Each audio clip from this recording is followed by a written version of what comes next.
الحمدللہ رب العالمین والصلاة والسلام علی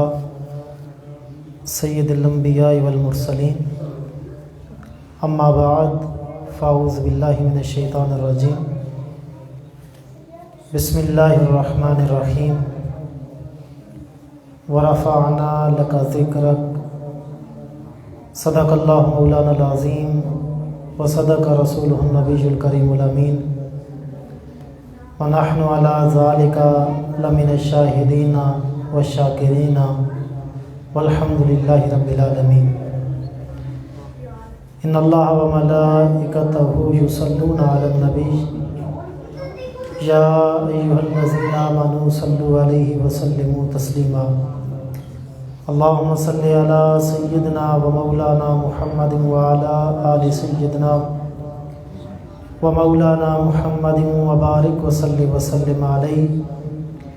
الصلاۃ والسلام علیک یا رسول اللہ وعلی آلک و اصحابک یا حبیب اللہ الصلاۃ والسلام علیک یا رحمۃ للعالمین وعلی آلک و اصحابک یا خطیب الانبیاء والمرسلین مولا صلی وسلم دائما ابدا علی حبیبک خیر الخلق کلہم منزہ عن شریک فی محاسنہ فجوہر الحسن فیہ غیر منقسم فإن من جودک الدنیا وضرتہا ومن علومک علم اللوح والقلم رب اشرح لی صدری ویسر لی امری واحلل عقدۃ من لسانی یفقہوا قولی۔ اللہ رب العزت کی حمد و ثنا حضور نبی رحمت شفیع امت صلی اللہ تعالی علیہ وآلہ وسلم کی تعریف و توصیف کے بعد واجب الاحترام ذوی الاحتشام سامعین کرام،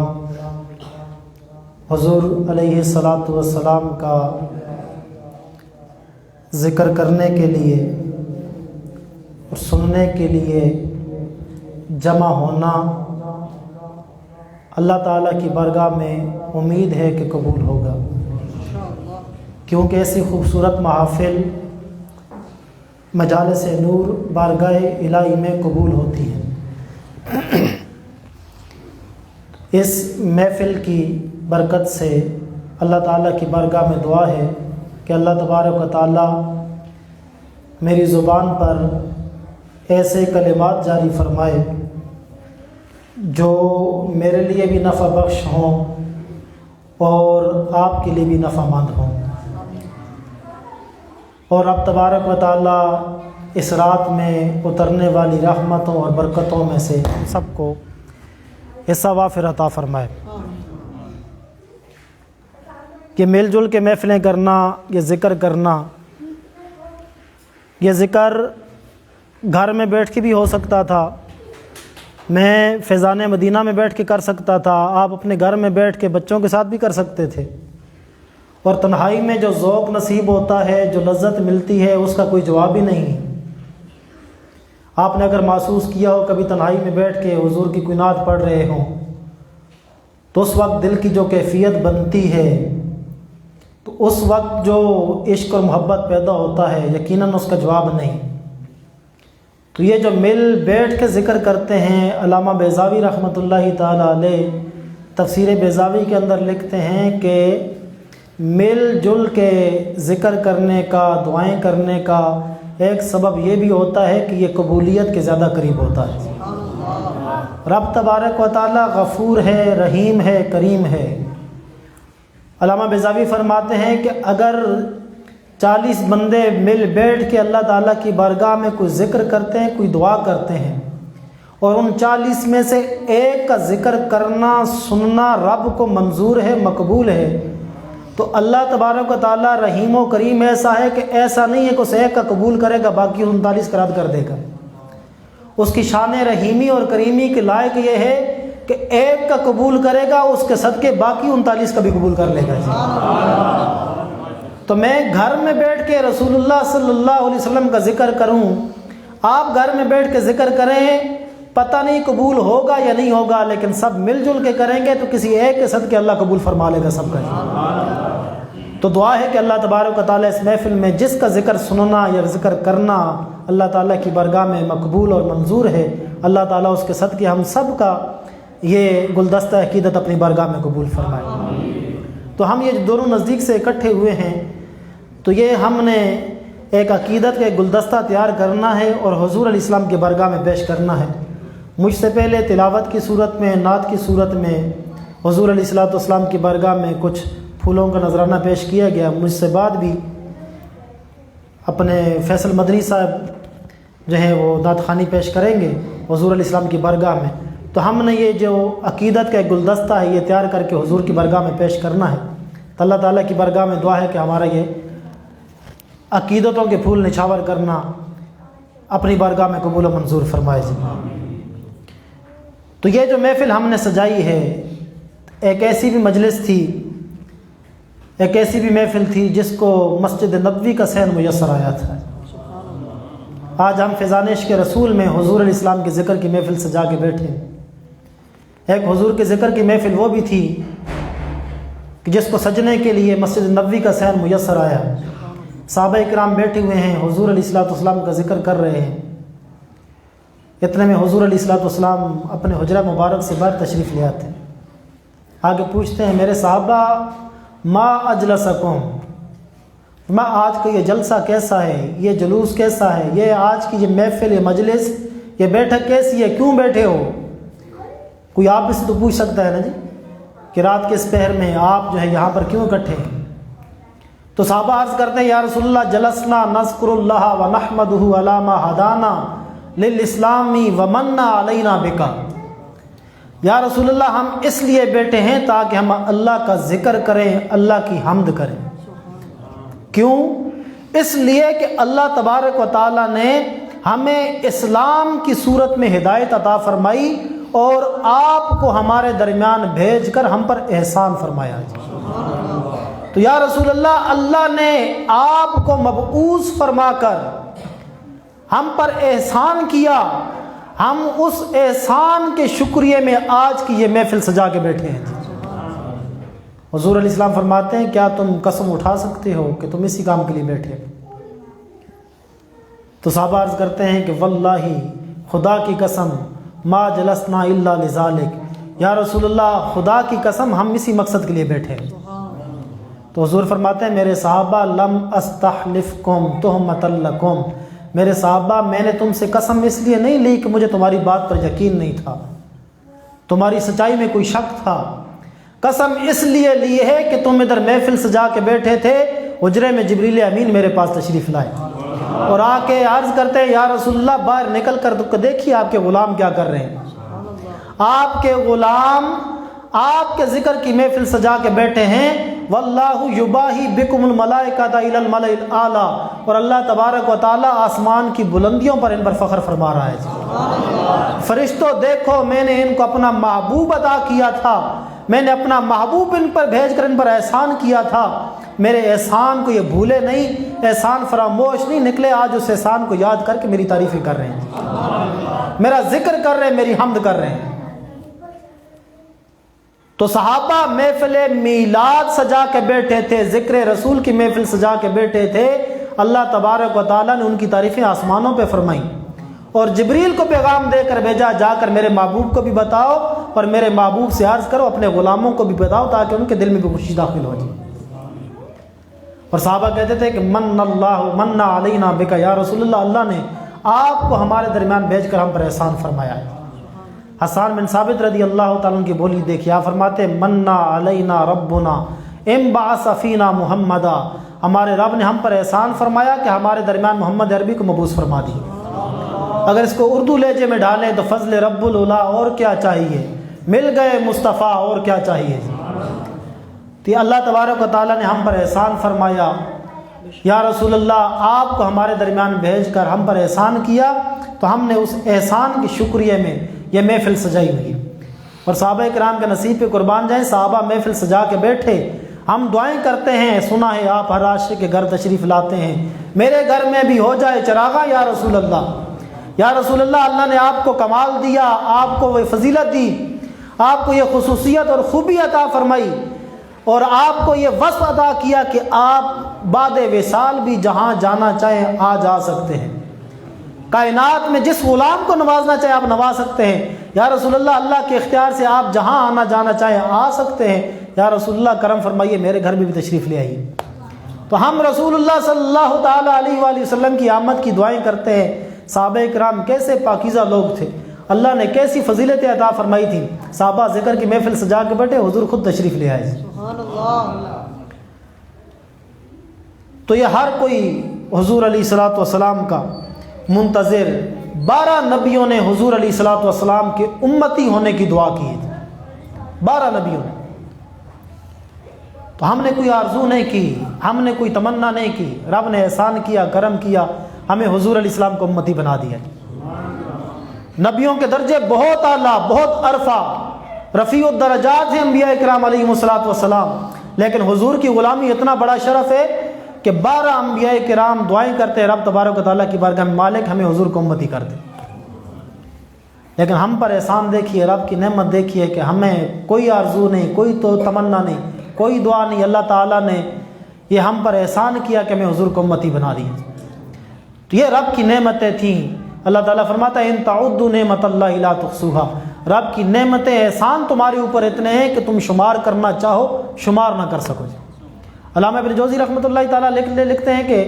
فرماتے ایک بزرگ تھے، بیٹھے تھے، دیکھا کہ قریب ایک شخص سویا ہوا ہے، ایک بندہ سویا ہوا ہے، اور وہ بزرگ کہتے ہیں میں نے دیکھا کہ ایک سانپ کہیں سے نکلا کسی دیوار کی بل سے اور اس سوئے ہوئے شخص کی طرف بڑھ رہا ہے۔ فرماتے میں دیکھ رہا تھا کہ وہ سویا ہوا شخص بے غم بے فکر سویا ہوا، اس کو کوئی پرواہ نہیں، کوئی پتہ نہیں، دنیا و ما فیہا سے بے خبر، اپنی نیند کی مستیوں میں گم سویا ہوا ہے، اور سانپ اس کی طرف بڑھ رہا ہے، اور میں ڈر رہا ہوں کہ ابھی سانپ اس کو ڈس لے گا۔ پتہ ہے سانپ ابھی اس کے قریب پہنچتا ہے، دیکھا کہ ادھر سے ایک بچھو نکلا، اور بچھو نے جو ہے وہ اس سانپ کی دم کے اوپر ڈس لیا، سانپ کی دم کے اوپر ڈنگ مارا تو سانپ جو ہے وہ درد سے تڑپا، اور تڑپ کے اس نے اپنا راستہ بدلا لیا اور دوسری سمت ہو گیا۔ کہتے ہیں کہ جب تک سانپ اوجل نہیں ہو گیا میں دیکھتا رہا کہ بچھو اس کے پیچھے پیچھے تھا، بار بار اس کی دم کے اوپر ڈس رہا تھا، اور سانپ آگے آگے بھاگ رہا تھا، اور سانپ جو ہے کہیں جا کے دور گم ہو گیا۔ اب میں سوچ رہا تھا کہ بندے مالک تیرا اس بندے کے اوپر کتنا احسان ہے، کتنا کرم ہے، تیری کتنی بڑی نعمت ہے، اور یہ بیغم سویا ہوا ہے، اس کو نہیں علم کہ تو نے اس کے اوپر کتنا بڑا احسان کر دیا، تو نے اس کے اوپر کتنی بڑی نعمت کی۔ تو اللہ تبارک و تعالیٰ کی کتنی ہی ایسی نعمتیں ہیں جن کا ہمیں علم نہیں، جو ہمارے علم نہیں۔ تو یہ اللہ تبارک و تعالیٰ نے ہمیں حضور علیہ الصلوۃ والسلام کو امتی بنایا، حضور علیہ الصلوۃ والسلام کا غلام بنایا، یہ بھی اللہ تبارک و تعالیٰ کی بہت بڑی نعمت تھی۔ اس میں ہمارا کوئی کمال نہیں تھا، نہ ہم نے کوئی دعائیں کی، نہ ہم نے کوئی بڑی عبادات کی کہ جس کے صدقے میں ہمیں یہ حضور کی غلامی نصیب ہوئی ہو۔ یہ اللہ کا کرم تھا کہ اللہ تبارک و تعالیٰ نے ہمیں اپنے محبوب کا امتی کر دیا، اپنے محبوب کا غلام بنا دیا۔ حالانکہ انبیاء کرام حضور علیہ الصلوۃ والسلام کو امتی ہونے کی دعائیں کرتے رہے، تو آپ علیہ الصلوۃ والسلام کی آمد کی آرزوئیں کی گئیں، تمنائیں کی گئیں، تو ہر کوئی انہی کا منتظر ہے، کوئی کہاں اور کوئی کہاں حضور علیہ الصلوۃ والسلام کا انتظار کر رہے ہیں۔ طب حمجری ایک نام آپ نے سنا ہوگا، یہ جس نے مدینے کی بستی آباد کی، یمن کا بادشاہ تھا، اور علماء کرام کا ایک بہت بڑی جماعت یہ اپنے ساتھ لے کے چلا کرتا تھا۔ جب اس کا لشکر چلتا تھا تو لشکر کے اندر جہاں دیگر خادمین ہوتے تھے، فوجی ہوتے تھے، دیگر لشکر ہوتا تھا، تو وہاں علماء کی بھی ایک بہت بڑی جماعت ہوتی تھی۔ تو ایک دفعہ یہ اس کا لشکر جب مدینہ پاک کی بستی سے گزرا، وادی بطحا سے گزرا، تو علماء کی ایک جماعت تھی، جب وہ اس بستی سے گزرے تو انہوں نے اپنی کتابوں کے اندر پڑھ رکھا تھا کہ جو نبی آخر زمان ہے، جس بستی میں تشریف لانا ہے، جو اس کی نشانیاں انہوں نے پڑھی تھیں، جب مدینہ پاک کے اندر وہ ساری نشانیاں دیکھی تو علماء نے وہیں ڈیرا لگا لیا، پڑھا ہوا رکھا، پڑاؤ ہوا، جب باقی قافلہ رواں ہوا علماء وہیں پر رک گئے۔ علماء جب وہیں پر رک گئے تو جب طبہ حمیری آگے گیا تو اس نے دیکھا کہ علماء قافلے کے اندر موجود نہیں۔ اس نے پوچھا علماء کہاں گئے؟ کہا بادشاہ سلامت وہ تو اس بستی کے اندر جہاں ہم نے پڑاؤ کیا تھا وہیں پر رک گئے تھے۔ اس نے کہا قافلہ واپس موڑو جی۔ قافلہ واپس ہوا، وہاں پہنچے، علماء سے پوچھا بھئی ہم نے تو آپ کو ساتھ رکھا تھا برکت کے لیے، تو آپ یہاں پر رک کے وجہ کیا ہے، سبب کیا ہے؟ تو انہوں نے بتایا کہ ہم نے اپنی کتابوں کے اندر نبی آخر الزمان صلی اللہ تعالیٰ علیہ وآلہ وسلم کی جو نشانیاں پڑھی ہیں وہ ساری نشانیاں اس بستی کے اندر پائی جاتی ہیں۔ ہم تو یہاں رک کے حضور علیہ السلام کا انتظار کریں گے اور آپ کی بارگاہ میں التجا کریں گے کہ ہمیں ان کا زمانہ نصیب عطا فرما دے اور ان کی غلامی کی شرف سے مشرف فرما دے۔ طبہ حمجری نے جب حضور علیہ السلام کے فضائل و کمالات سنے تو اس نے باقاعدہ ایک خوبصورت گھر تیار کیا، تمام علماء کو علیحدہ گھر بنا کے دیے اور ایک اضافی گھر بنایا، اور وہ جو علماء کا سردار تھا اس گھر کی چابی اس کے ہاتھ میں دی۔ کہا جب نبی آخر الزمان تشریف لائیں تو میرا بھی سلام عرض کرنا اور یہ گھر میری طرف سے ان کو تحفے میں پیش کرنا۔ اور علماء فرماتے ہیں کہ جب حضور علیہ السلام مدینہ ہجرت کر کے گئے، آپ نے ابو ایوب انصاری کے گھر میں پڑاؤ کیا تو ابو ایوب انصاری انہی کی اولاد میں سے تھے جس کو طبہ حمجری وہ چابی حضور کے گھر کی دے کر گیا تھا جی۔ اور حضور نے کہا تھا نا کہ میری یہ اونٹنی اللہ تعالیٰ کی طرف سے معمور ہے جی، اس کو جہاں اللہ کی طرف سے حکم ہوگا وہاں جا کے یہ ٹھہر جائے گی۔ اور اونٹنی بھی اللہ کے حکم سے اسی گھر میں جا کے ٹھہری جو ہزاروں سال پہلے طبہ حمجری آپ کے لیے تیار کر کے جا چکا تھا۔ نستورہ راہب کہیں انتظار کر رہا ہے، کہیں بحیرہ راہب انتظار کر رہا ہے۔ اب بحیرہ راہب نے جب اپنی کتابوں کے اندر پڑھا نا کہ حضور علیہ السلام شام کا سفر کریں گے تجارت کے لیے، تو اس نے شام کے راستے کے اندر اپنی کٹیا ڈال لی، اپنی ایک جھونپڑی ڈال لی اور وہاں پر رک گیا۔ تو جب اس کے چیلوں نے، اس کے مریدوں نے، اس کے شاگردوں نے دیکھا کہ ہمارا جو استاد ہے، ہمارا جو شیخ ہے، اس نے تو یہیں راستے کے اوپر اپنی کٹیا ڈال لی، اپنی جھونپڑی ڈال لی ہے، اپنا ایک گھر بنا لیا ہے، تو انہوں نے کہا کہ جب استاد محترم آپ یہاں رہیں گے تو ہم نے بھی یہی رہنا ہے جی، ہم نے تو آپ ہی کے ساتھ رہنا ہے۔ اب اس کے شاگرد کہتے ہیں بحیرہ راہب کا معمول یہ تھا، صبح جب سورج طلوع ہوتا تو وہ اپنے اس جو چبارہ اس نے بنایا ہوا تھا اس کے اوپر بیٹھ جاتا اور مدینے کی طرف منہ کر کے بیٹھ جاتا جی، اور شام کے ٹائم نیچے واپس اتر آتا۔ روز کو اس کا معمول یہی ہے، صبح تڑکے اس نے اپنی اس کٹیا کے اوپر بیٹھ جانا ہے مدینے کی طرف منہ کر کے جیسے کسی کا انتظار ہو رہا ہے، اور شام کے ٹائم جب اندھیرا پھیلنے لگا تو نیچے آ جاتا۔ تو ایک دن ایسا تھا کہ صبح کے ٹائم جب بیٹھا دوپہر کا وقت ہوا، بھاگا بھاگا نیچے آ گیا۔ شاگردوں نے کہا استاد ہم تو آپ کا معمول دیکھا تھا، آپ صبح بیٹھتے تھے تو شام کو اترتے تھے، آج جلدی واپس اتر آئے، کیا وجہ ہے؟ کہا جن کے انتظار میں بیٹھا تھا وہ قافلہ آ رہا ہے، جلدی جلدی کھانا تیار کرو جی۔ کہا حضور کے انتظار میں بیٹھا تھا، میں نے کتابوں میں پڑھا تھا کہ حضور کا قافلہ مدینے سے آئے گا، شام کی طرف جائے گا۔ کہا میں روز صبح جو بیٹھتا تھا اس انتظار میں بیٹھتا تھا کہ کب قافلہ حضور کا وہاں سے آئے گا جی۔ تو کہا کہ اب حضور علیہ السلام کا قافلہ مجھے نظر آ رہا ہے، تو قافلہ مجھے نظر آ گیا تو جلدی جلدی کھانا تیار کرو۔ شاگردوں نے کھانا تیار کیا، جب وہ قافلہ قریب پہنچا اس کہا کہ ہمارے لیے آپ تھوڑی دیر ٹھہرے، ہم نے آپ کے لیے کھانا تیار کیا ہے، ضیافت کا اہتمام کیا، اب کھانا کھا کے جائیں۔ وہ سارے رک گئے، تو اب سارے مہمانوں کو بلا لیا، سارے آ گئے جی۔ اب بحیرہ راہب کی نگاہیں کچھ ڈھونڈ رہی ہیں، کبھی ادھر دیکھتی ہیں کبھی ادھر دیکھتی ہیں، لیکن پیاسی نگاہوں کو سرابی نہیں ہوتی۔ وہ پوچھتا ہے بھئی تم کسی کو چھوڑ تو نہیں آئے، کوئی بندہ رہ تو نہیں گیا، کیا سارے قافلے والے آ گئے ہیں؟ قافلے والے کہتے ہیں ہاں جی سارے آ گئے۔ کہا نہیں دیکھو ہو سکتا ہے کوئی رہ گیا ہو۔ تو انہوں نے نگاہ دلائی، کہاں ایک بندہ تھا جس کو ہم اپنے قافلے کے سامان کی حفاظت کے لیے وہیں چھوڑا ہے جی۔ کہا انہی کے لیے تو سارا اہتمام ہوا تھا، اب یہ کیا ہے کہ بارات ساری آ گئی، دولہا پیچھے ہی چھوڑ آئی جی۔ کہا ان کے لیے تو سارا اہتمام ہوا تھا، جاؤ جلدی ان کو بلاؤ جی۔ جب حضور علیہ السلام آتے ہیں تو جلدی آگے سے بڑھ کر حضور علیہ السلام کا ہاتھ چومتے ہیں اور ابو طالب کے پاس جا کے کہتے ہیں ابو طالب ھذا سید العالمین ھذا رسول رب العالمین۔ کہا ابو طالب یہ کوئی عام بندہ نہیں، یہ تو تمام جہانوں کا سردار ہے، یہ تو اللہ تبارک و تعالیٰ کا رسول ہے۔ ہم نے جو اپنی کتابوں کے اندر آخری رسول کی نشانیاں پڑھی ہیں وہ ساری نشانیاں ان کے اندر پائی جاتی ہیں۔ ابو طالب پوچھتے ہیں وہ بحیرہ یہ تو بتاؤ تجھے کیسے پتہ چلا کہ یہ اللہ کے رسول ہیں؟ فرمایا میں نے اپنی کتابوں کے اندر پڑھا کہ یہ شجر و حجر کسی کو سجدہ نہیں کرتے سوائے اللہ کے نبی کے، اللہ کے رسول اور اللہ کے نبی کے علاوہ کسی کو سجدہ نہیں کرتے۔ میں دیکھ رہا تھا تمہارا قافلہ جب وہاں سے چل رہا تھا، جہاں جہاں سے تمہارا قافلہ گزرتا تھا وہاں وہاں جو درخت اور پتھر تھے وہ سجدے میں جھک رہے تھے جی۔ تو اس سے میں سمجھ گیا کہ یقیناً اس قافلے کے اندر اللہ کے رسول شامل ہیں جی۔ اور جب آپ علیہ الصلوۃ والسلام تشریف لائے تو سیرت کی کتابوں کے اندر لکھا ہے کہ وہ قافلے والے دوپہر کا وقت تھا تو ایک درخت کے سائے میں سارے بیٹھے ہوئے تھے، درخت کے سائے میں بیٹھے ہوئے تھے، اور جگہ جو سائے والی تھی وہ ساری پر ہو چکی تھی۔ جب حضور علیہ الصلوۃ والسلام تشریف لائے، جب آپ اس درخت کے نیچے پہنچے تو آپ علیہ الصلوۃ والسلام دھوپ میں کھڑے ہوئے، درخت نے سایہ ادھر سے ہٹا کر حضور کے اوپر کر لیا جی۔ اور بحیرہ راہب نے کہا کہ ابو طالب میری مانو، ان کو یہاں سے واپس لے جاؤ، کہ جس طرح میں نے نشانیوں سے حضور کو پہچان لیا ہے، یہ شام کے یہودی بھی حضور کو پہچان لیں گے،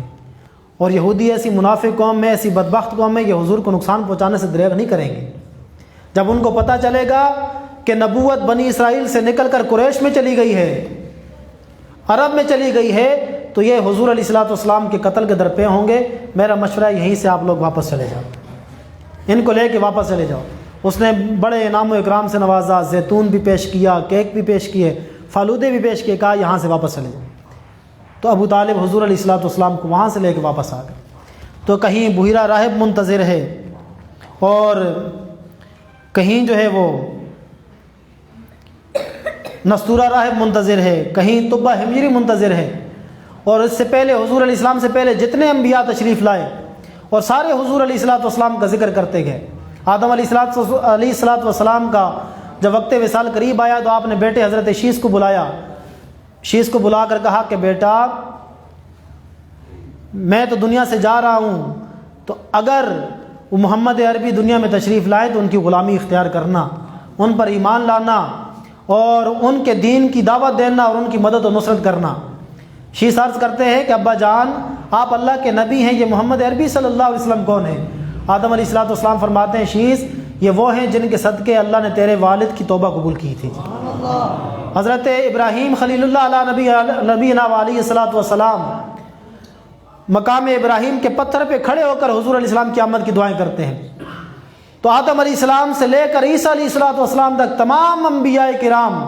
حضور علیہ الصلوۃ والسلام کی ذکر کی محفلیں سجا کے بیٹھتے ہیں، حضور کا ذکر کرتے ہیں۔ فرق صرف اتنا ہے وہ ذکر کی محفل سجاتے تھے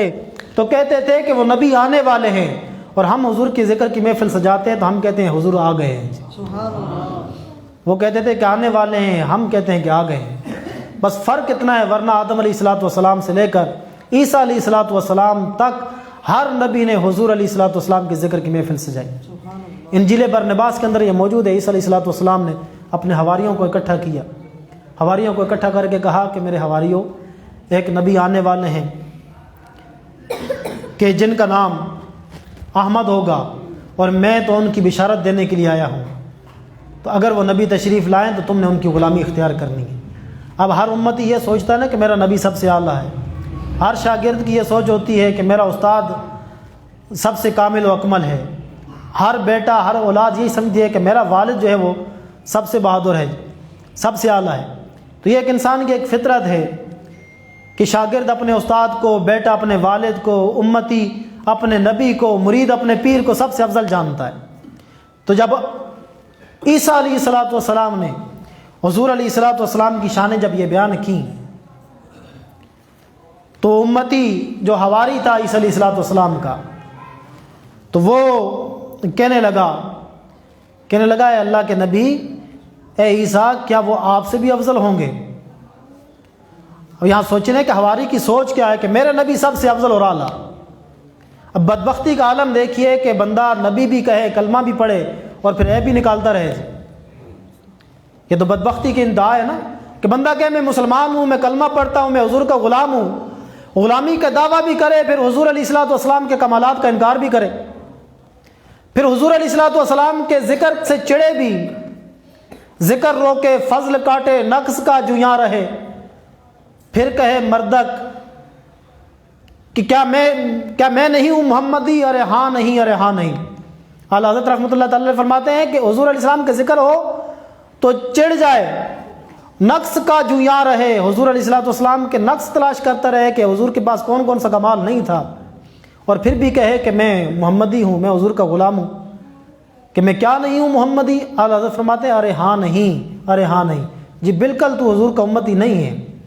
کیونکہ امتی کی تو یہ شان ہے کہ جب حضور کی غلامی اختیار کر لی تو پھر اس کے نزدیک پھر حضور سب سے افضل اور اعلیٰ ہے، حضور کی شان سب سے افضل اور اعلیٰ۔ تو یہ عشق کا اور محبت کا اصول ہے، جس سے محبت ہو وہاں عیب نظر نہیں آتا۔ واللہ عالم یہ کہانی سچی ہے یا کسی نے ویسی بنائی ہے، لیکن بات بڑی حقیقت ہے اور سمجھنے والی ہے۔ کہتے ہیں کہ مرزا غالب کو ایک جمعدارنی سے جو ہے نا سیپرانی جس کو کہتے ہیں آپ جی، یہ جھاڑو پونچھا کرنے والی، اس سے محبت ہو گئی، اس سے محبت ہو گئی۔ تو ایک دفعہ ایسا ہوا کہ وہ جو جمعدارنی تھی مرزا غالب کی محبوبہ تھی، وہ آ رہی تھی، اس نے سر کے اوپر وہ ٹوکرا اٹھایا ہوا ہے، ہاتھ میں جھاڑو پکڑا ہوا ہے، بال جو ہے وہ میلے کو چلے ہیں، کپڑے گندے ہیں جی، اور جھاڑو ہاتھ میں پکڑا ہوا، ٹوکرا جو ہے سر پہ رکھا ہوا گندگی کا۔ تو کسی نے مذاق میں کہا مرزا غالب یہ تیری محبوبہ ہے، اسے تو محبت کرتا ہے؟ تو غالب کہنے لگا کہ میری آنکھ سے دیکھو کہ سر پہ سورج، ہاتھ میں دمدار ستارہ، دیکھو کس شان سے آتا ہے محبوب ہمارا۔ بظاہر کہانی فرضی لگتی ہے، لیکن سوچنے کی بات یہ ہے کہ اس غالب نے نقشہ کیسے کھینچا کہ وہ گندگی کا ٹوکرا جو اس نے سر پہ اٹھایا ہوا تھا، اس نے کہا دیکھو میری آنکھ سے دیکھو، یہ سر پہ سورج اس نے اٹھایا ہوا ہے، اور وہ جھاڑو اس کے ہاتھ میں پکڑا ہوا تھا، کہا ہاتھ میں دمدار ستارہ، اور وہ جو مٹک کے چل رہی تھی ٹیڑھی میڑھی ہو کے، کہا کہ دیکھو کس شان سے آتا ہے محبوب ہمارا۔ تو ہزاروں عیب ہوں کسی محبوب کے اندر تو محبت کرنے والے کو عیب نظر نہیں آتا، تو جس محبوب کو رب نے بے عیب پیدا کیا ہو اس کے اندر عیب نظر آ جائے، یہ کیسی محبت ہے جی؟ اللہ تعالیٰ نے تو اپنے محبوب کو بے عیب پیدا کیا۔ وہ حسان بن ثابت نے کیا کہا تھا؟ خلقت مبرأ من کل عیب کانک قد خلقت کما تشاء، اور اعلیٰ حضرت نے فرمایا تھا وہ کمال حسن حضور ہے کہ گمان نقص جہاں نہیں، ماں نقص تو دور کی بات ہے، نقص کا گمان بھی نہیں ہو سکتا ہے۔ اللہ تعالیٰ نے ایسی شان عطا فرمائی۔ علامہ رومی رحمۃ اللہ تعالیٰ علیہ آپ لکھتے ہیں کہ یہ جو لیلا تھی اس نے مجنو کو پاگل کر دیا۔ یہ مجنو نام اس کا مجنو نہیں تھا، اس کا نام عامر بن قیس تھا، اور سیرت نگار لکھتے ہیں، تاریخ دان لکھتے ہیں کہ یہ دور صحابہ اس نے پایا ہے۔ تو عامر بن قیس سے مجنو کیسے ہوا،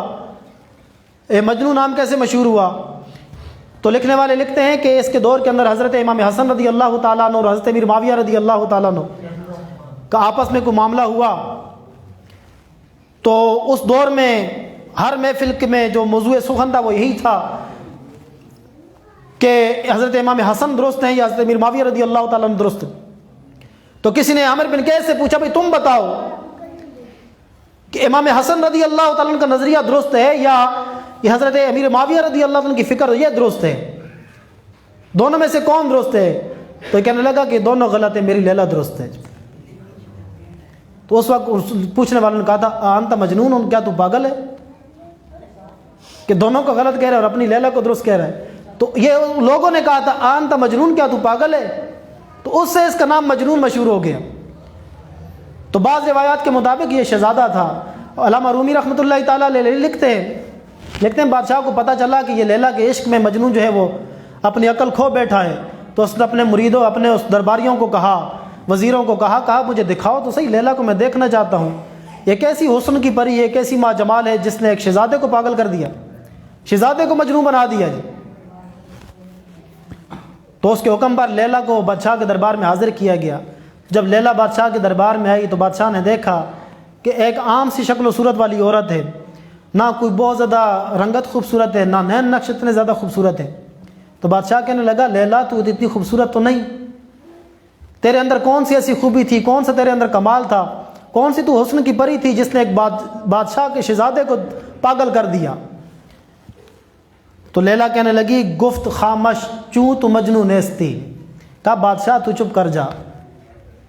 تجھے میرا حسن کہاں سے نظر آیا، تو مجنون تھوڑا ہی ہے، تو مجنون تو نہیں ہے کہ تجھے میرا حسن نظر آیا، دیدہ مجنون اگر بودے تو را از دو عالم بے خطر بودے تو را، میں کہ تو مجنون کی آنکھ سے دیکھ، اگر تجھے مجنون کی آنکھ میسر آ جائے پھر تجھے پتہ چلے لیلا کا حسن کیسا ہے جی۔ تو بات یہ کر رہا تھا، کہا کہ نتیجہ علامہ رومی رحمۃ اللہ تعالی علیہ نے نکالا، فرمایا کہ اگر لیلا کا حسن دیکھنا ہو تو پھر مجنوں کی آنکھ چاہیے، اور حضور علیہ الصلوۃ والسلام کے کمالات دیکھنے ہوں تو حضور کی غلامی کا پٹا گلے میں ہونا چاہیے۔ جب حضور علی مدینے کا سرما آنکھوں میں ہوگا، خاک مدینہ کا سرما، تو پھر حضور علیہ السلام کے کمال نظر آئیں گے کہ اللہ تبارک و تعالیٰ نے اپنے محبوب کو کیسے کمال عطا فرمائے۔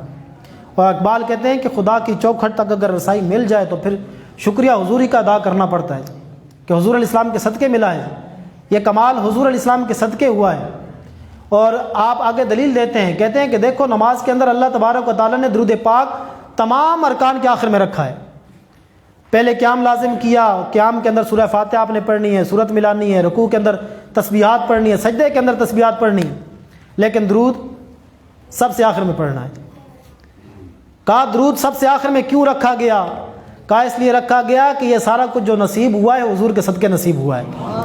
کہا تم نے رب کی بارگاہ میں قیام کیا، فاتحہ پڑھی، ثنا کی، رب کی تسبیحات بیان کی، اس کی کبریائی بیان کی، کہا یہ سارا کچھ تم نے کر دیا، اب میرے محبوب کی بارگاہ میں درود پڑھو کہ ان کے صدقے یہ سب کچھ میسر ہوا ہے تمہیں۔